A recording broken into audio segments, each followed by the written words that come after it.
Here for Hikaru Nakamura, he has what looks like a great attack. The white king is open. We see Yan, he plays rook to e1. That's given the double question mark. It feels a little bit harsh. You're just trying to get to the open file, but this is where things start to go wrong for white. The knight hops into e2. The white queen slides up to a5, and here's where we found the first miss. Bishop takes h3, not the easiest move to play, but you're just trying to further expose the white king. We looked at this line during the commentary. Knight comes to h4. The only way to protect h3 is to bring a knight back, and after queen g7, there's mate on the horizon. So if we return to the game line, we saw the knight come to f4 first, perfectly logical, but great defense by Jan Nepomniachtchi. And then there was a second opportunity. After bishop takes h3, white had to find a really challenging move. Rook takes e2. That's not going to happen in such speed chess. Instead, we saw g3, very human, and bishop g2, correct find from Hikaru. But after knight to g1, this is where the real mistake happened. It's a hard move to play.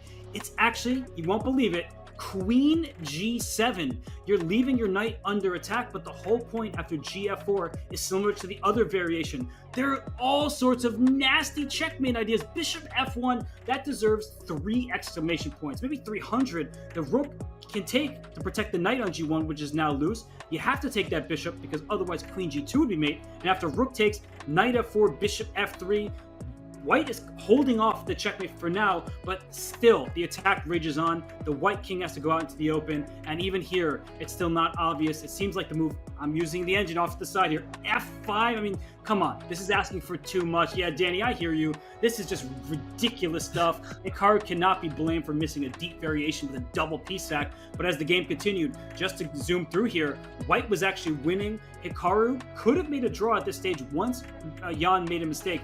Queen to f5 immediately, not even queen g4, which probably was still good. Queen f5 first, threatening here. The king goes back. Queen g4 is check, protecting the bishop, and white will scoop up some material along the g-file. But as the game went on, Hikaru had a draw, and at the last moment, he decided not to take the draw with king g7. Instead, goes forward, but playing for a win sometimes is playing for a loss because the knight came to f1, and that was that. In the next few moves, the black king got quickly checkmated. Hikaru resigned before make it happen next turn. King f4 is met by queen f5. That is check. That is mate. That's a 3-point lead for Jan Nepomniachtchi. But what a game that was. And what a missed chance for Hikaru Nakamura. So these two guys, I have to say, are two of the most emotive players in the game, right? They just let you know how they're feeling at all times.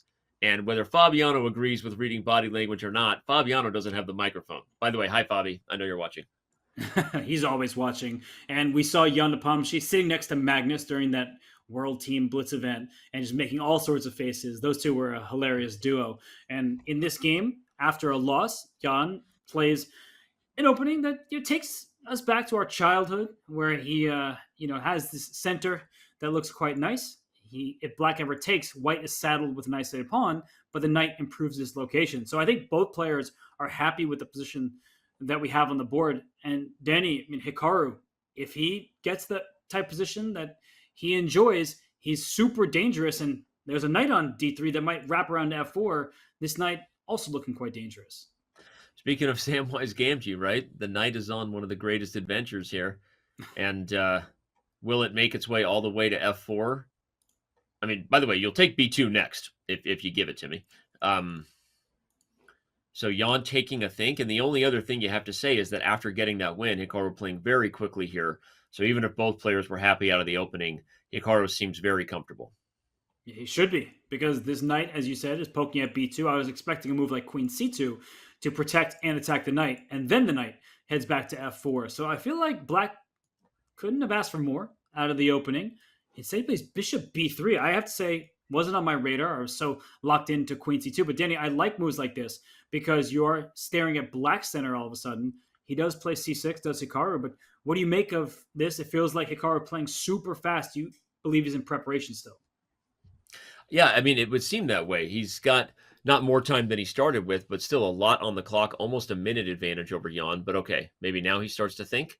He committed to knight f4. I wondered if there was a way to take b2 and put the knight on c4, but I don't think he wanted that, because as long as that pawn stays on d5, Robert, that bishop on b3 isn't partying, right? So Hikaru didn't actually want the take b2 knight c4 exchange. He wants to hold the center closed. He's doing a great job. Rook e8 in the near future. e5 is a move that white can always consider, but that does hand over some key light squares. In fact, the f5 square would be available to this bishop. And if you play e5, black can immediately strike with f6, opening up files for the black attack, and in this case, the rook. So not easy decisions right now for Jan. He's down a minute and a half, Danny. I feel like Hikaru, he senses that if he gets this game, he can suddenly put Jan in a tough spot. The SEC, such an event of momentum, right? You had all momentum in Jan's favor, and he's still up a game in the total match score. But right now, yeah, it just feels like it's turned back into one where Hikaru's super comfortable, up 90 seconds on the clock, closing the center. I think is what he wanted, whether he plays f6 or not. Yeah, I like this move, by the way. That bishop on b3 is not playing. No, that bishop is definitely not doing what it needs to. In fact, it's just staring into a brick wall of a pawn on d5. But you can see what Jan wants. He wants to push the g pawn and start going after black's pieces. But here comes that f6 move. The white center, it might be in danger of collapsing. And for Hikaru, he's still playing at such a quick pace. He's well ahead on the clock. He's challenging Jan in the center. The king on h2 may meet a queen on the diagonal at some moment. So Jan does need to be very careful. And whoop, suddenly we see big advantage for black. And we just had our first Danya whoop of the day. Shout out to Danya. We love you, Danya Naroditsky. Danya will be back, by the way. The semifinals begin in Paris. Danya will be there. Whoop. What is the whoop, by the way? Speaking of Danya, what's the move here for black? That's a great question. I just saw the evaluation bar go down. The queen goes to c3.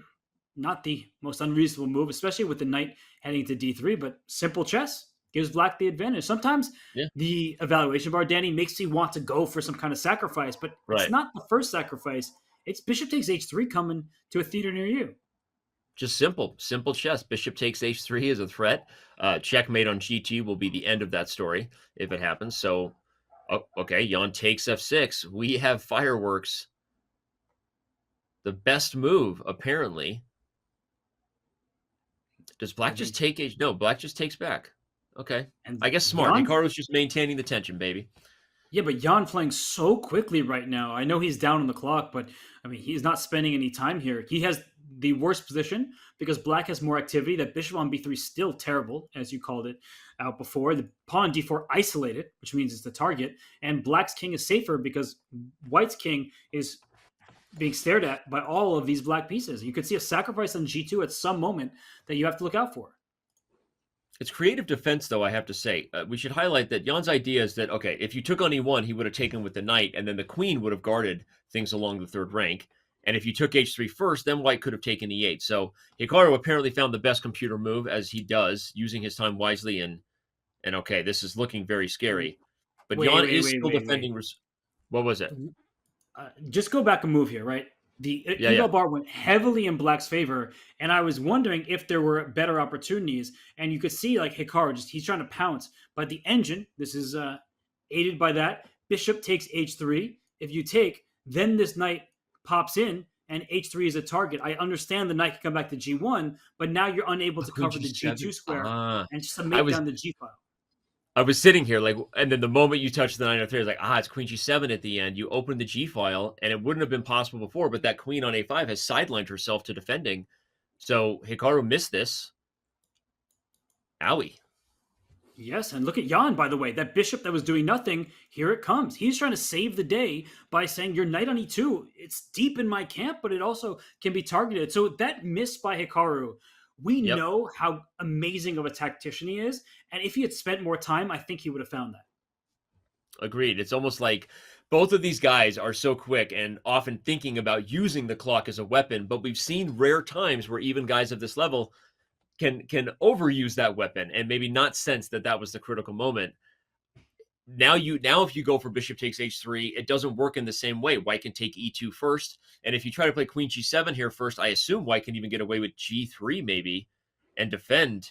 So although he might be thinking about queen g7 and whether he can go all in on an attack. So complete agreement. Hikaru should have slowed down. Will he have enough still for the attack to work?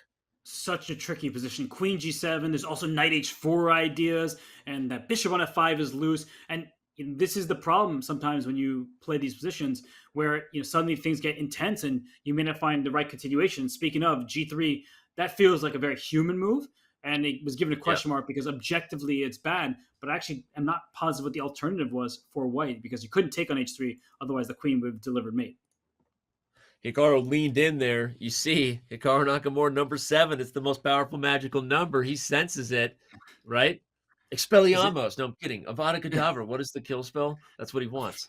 I don't know Harry He's Potter well enough, but I know that there he's might be looking some for it. checkmates. Yeah, there's some like a big attack if this bishop moves out the way. I think the white knight might have to slide back to G1, Danny, but it's getting deeply uncomfortable. Well, you see Hikaru frustrated, though. He's leaning in to the point where we lose him on the camera because he's hoping that if he gets his face right up against the monitor, he'll see the checkmate. I've tried that. It doesn't work. Let me try. No, didn't help me at I all. didn't see it any better. Okay, no, jokes aside, Hikaru senses it, and he's trying to find the checkmate. But he's also heading down towards a minute. He does bring the bishop into G2. Oh, The first choice was correct, but now white is better all of a sudden? Oh, the both the pieces pieces are are under hanging. attack. Oh my gosh. Jan Nepomniachtchi getting out of the woods here, and Hikaru's shaking his head like, how in the bleep did this happen? He cannot believe it. And the black queen is kind of stuck because if it leaves that last rank, the white queen, it goes into D8 with the very least a draw on the horizon, but probably a big attack against the black king all of a sudden. Yeah, we'll have to take a quick review. Good for you, everyone watching at home. Game review is up next, so I think we know what we got to do, Robert. The final moments of what happened there, where Hikaru could have converted this attack, are on my brain, so we have to come back to it later. But right now, we're in the moment. Will Hikaru save this one? Now he's way down on the clock too. And here comes the white queen. There's at the very least a draw for Jan Nepomniachtchi. He can probably get this check, but king h6, maybe it's not just a draw. You know, you can't just find that and store in your back pocket. So what is it here, Danny? How do you think that Jan should continue? Queen g4 comes to mind because you protect your bishop and the black king's in danger. And no, he instead takes the bishop. Wrong decision. Well, now Hikaru can take the bishop, I think. That's why it's equal, because you keep the knight protected on g1. Yeah, and he does it. And this keeps the attack going, actually. So Jan's biggest advantage now might be on the clock, not on the board. And this could still go. We got 3 results here. We definitely do. That knight is about to go out to e2. It's going to escape, which will allow the queen access to g1 and all sorts of other threats. So Jan may try to. There he goes. He wants to make a draw here, and now he can go back and forth. Yep. Hikaru, frustrated, will probably have to take it if Jan chooses the draw. He's going to use his time here, as he should, before he fully commits, because if there's any way to make Hikaru's life hard, he only has 14 seconds. And Jan, plenty of time right now. He's done very well to use the clock as a way to save the game. Queen e6, so he doesn't just go for the repetition. Now queen e7. Is there f5? I was wondering in some positions if that black king can be lured out into the open. And Danny, Hikaru is kind of playing for a win, it would seem, but he may play for a loss if he's not careful. He could lose this game if he goes king f5, and he does it. Hikaru wants it. He wants to tie up the match before 3 minutes, but he might live to regret that. He walks and he shakes his head. Oh my goodness. I mean, that king is in the open. This knight can be captured if you want it. Yeah, just take the knight. And if queen g4 check, you have knight g3. There's no perpetual. No, Hikaru, there's not. Oh. Jan giving a chance? No, there's going to be a mate somehow. Wow, and Jan is finding it. So queen h3, queen h5, queen f5. It's mate, and Jan Nepomniachtchi wins the game. Unbelievable. Again, Hikaru, he lost that game. I mean, Jan Nepomniachtchi converted, but Hikaru Nakamura had every opportunity to repeat moves, but he couldn't let it go because earlier in this game, Hikaru was definitely winning. Either way, we have